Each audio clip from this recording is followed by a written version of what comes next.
Welcome back to Local TV. Today we are here to talk about IT. How can we use IT to to empower ourselves? Those are the topic we are going to talk about it today. But before we go on that topic, I would like to introduce myself and introduce my guest in full. My name is Mohammed Aliu Obaka. I'm also known as Ogijo Olopo.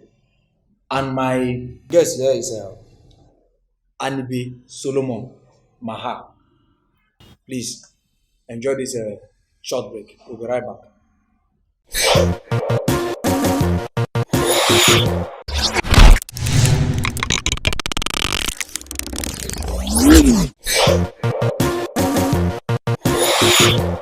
Welcome back. This is Local TV. Our program today is how can we empower ourselves? How can we talk to the youth? What advice can we give to the youth to empower them without looking for the white collar jobs and all that?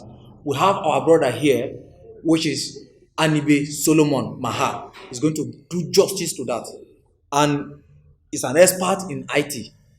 It's a privilege to be on the Gijo Local TV, and the topic before us is about empowerment, youth empowerment using ICT. ICT, as we all know, has revolutionized different aspects of our economy and even different aspects of the nation. And as a matter of fact, it is the 21st century currency that is defining every sector, and as such, it can be used to empower the youth, engage the youth, meaningfully employed.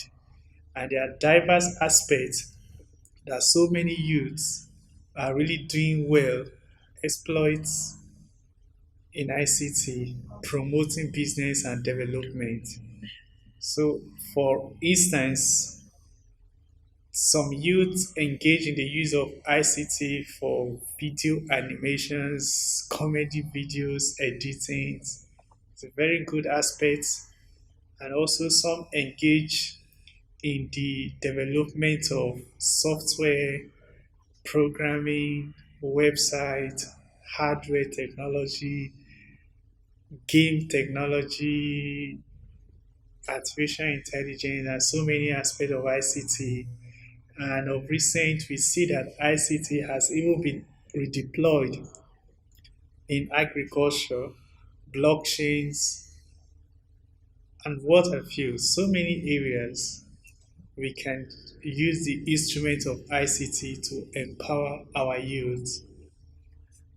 But coming down to Kogi State, just like my presenter has pointed out, there is a way I think ICT can play a vital role in taking the youths off the streets, in engaging them meaningfully to contribute to the development of the society, and then drifting away from the norms of becoming thugs, violence, cultism, and other antisocial behavior.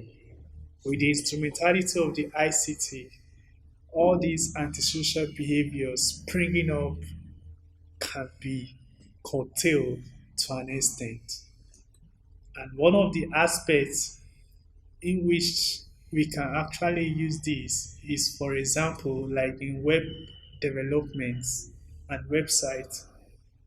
It is it has become a commonplace that even small businesses during the COVID era moved to online and social media marketing their goods and products.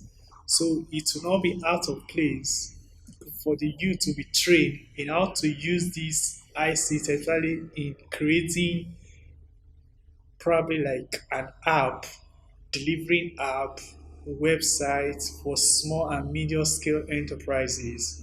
And they also help them to maintain, update their product regularly, thereby adding value to the society. Then also in agriculture, there are some There are some applications that can also be created to connect farmers and buyers without having to go through the supply chains of bringing the food from the farm to the seller. So ICT can be when fully harnessed within Kogi State, it can help in reducing some of the crises that we have among the youths. And also, in terms of the hardware aspects, we can talk of we can talk of probably computer repairs, phone repairs, because even within a family or within a village, it is hard for you to see a household without a phone device. So you can imagine if people within the rural communities are trained on how to repair phones, replace some parts of mobile phones, accessories, and what have you, it will help them to be economically dependent on themselves rather than waiting on what the government can provide. They can use their skills acquired in ICT to provide small and medium employment for themselves.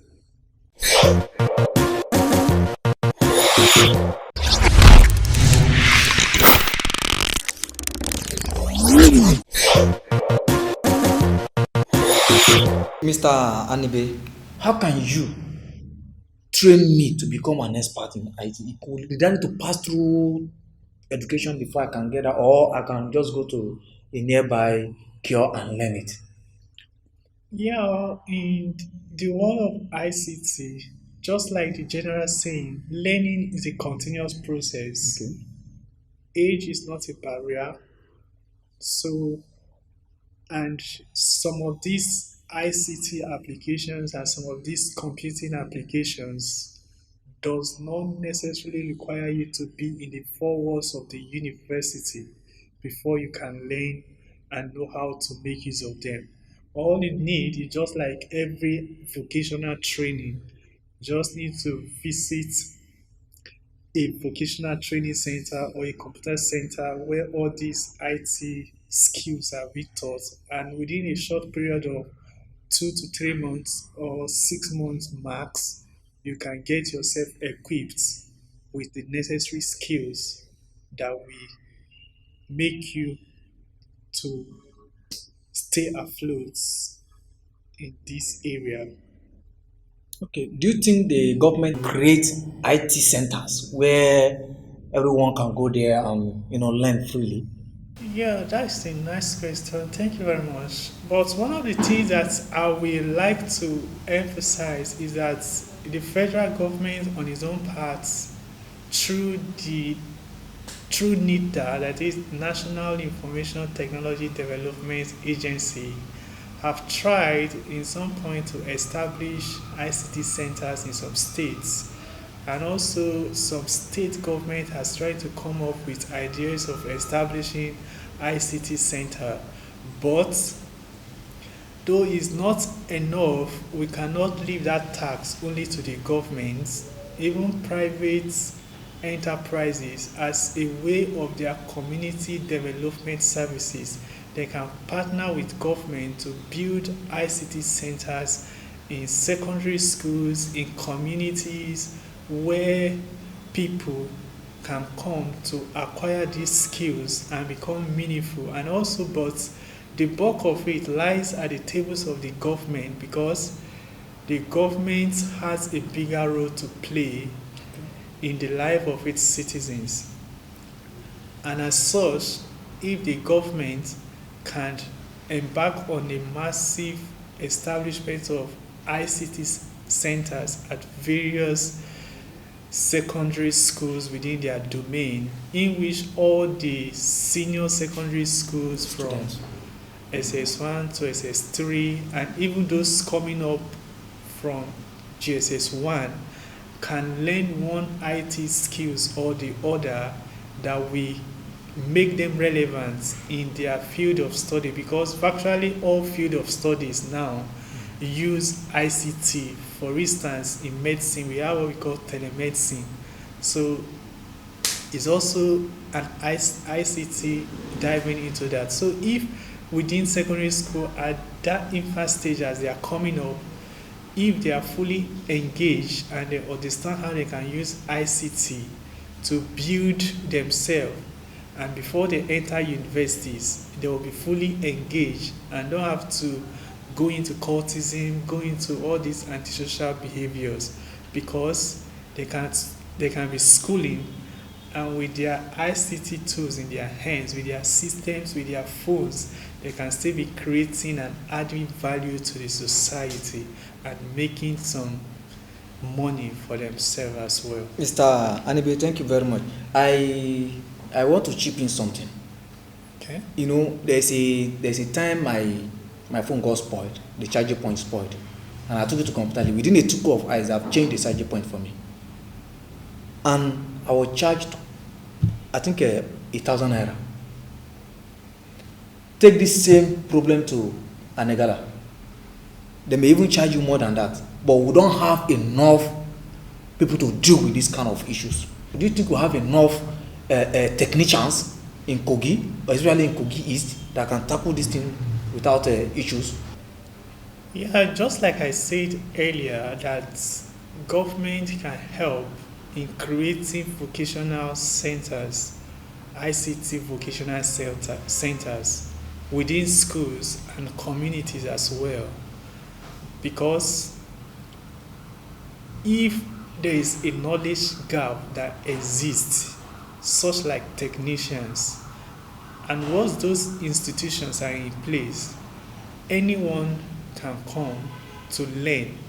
And it's not only learning, and from there they will start thinking on how to produce those things themselves, or how they will establish markets that can cater for those needs. So it's not just, it's a full development on itself, because as someone is repairing or trying to replace a part, there must be a market for it.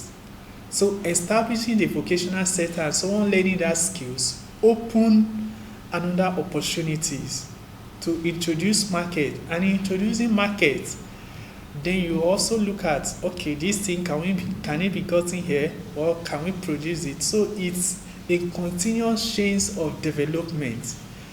So, and that is why I'm appealing that if the government can help, it's not only in the secondary schools, it can also engage people that are within the communities to attend those vocational training, so that they can add value to their community and also to themselves. And in doing that, we help eliminate to some extent or mitigate the issues of unemployment, thuggery, cultism, and all manner of ills among our youth, especially in Kogi State. And then, Okay, Mr. Anibe, thank you very much. In summary, what advice do you have for our youth, especially those ones that finish from secondary school and that of those that are in tertiary institutions? Because that is where we are getting it wrong. Some people believe that once they finish their university, it's a license to wealth. They believe they have made it in life. What advice can you give them? in summary, especially to the youth that are coming out of secondary schools and those in the universities, I want you to understand that your degree your degree is not enough for you to get to where you are going. You need to have value. People place their money on your value, and possibly not on the paper that you are carrying. So I will encourage each and every one of you to try as much as possible to acquire one IT skills, so that even while you are waiting for your right job, you can still be gainful employed by yourself. I can give you instance of marketing today. The order of marketing today is not what it used to be before. So the IT has, so if you are studying marketing and you don't have ICT skills, probably you might be out of you might be out of touch with society. So we Okay. encourage each and every one of you, try as much as possible, engage yourself in ICT, and then when you leave secondary school, let it continue. It is not over until you win. Thank you very much, Mr. Solomon Anibe. Thank You have you. heard him very well. The best way to go is to learn a skill. Learn a skill and become gainful employed. Don't wait for your father, don't wait for your mother or wait for your uncle to come and train you in school. You can do that right in your house. Learn a skill today. Thank you for giving us this advice. Thank God you bless very you. much. God bless you. Viewer, this is how far we can go about this program. We'll come your way again next time. Thank you very much. God bless you.